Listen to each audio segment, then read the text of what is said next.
Gramps, can the government just take your money from your bank account? Of course, kid, and it happened before. Cyprus, 2013. EU froze everyone's accounts overnight. Wait, what? They just froze people's bank accounts? Froze them, then took the money. If you had over 100K in a Cypriot bank, they seized 47.5% of everything above that amount. That's a lot of money. Almost the half, and that's not a loan, not a tax, just gone. They called it a one-time stability contribution. That sounds illegal.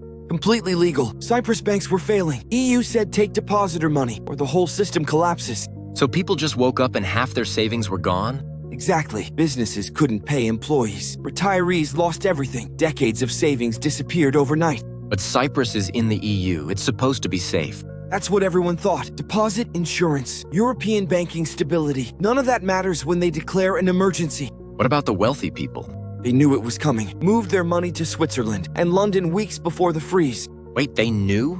The wealthy always know. Banks tip off their biggest clients. By the time the freeze hit, the only money left was from people who didn't have connections. Holy So the rich escaped and everyone else got robbed?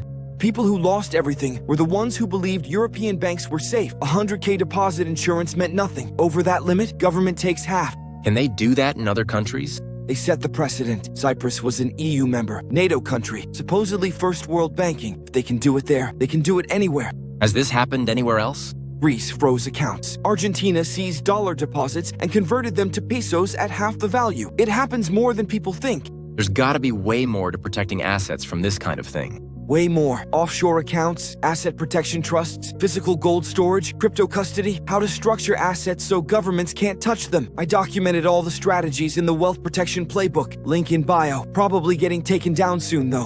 Why doesn't anyone talk about this? Because the people who know benefit from others not knowing. You just learned what most people never will.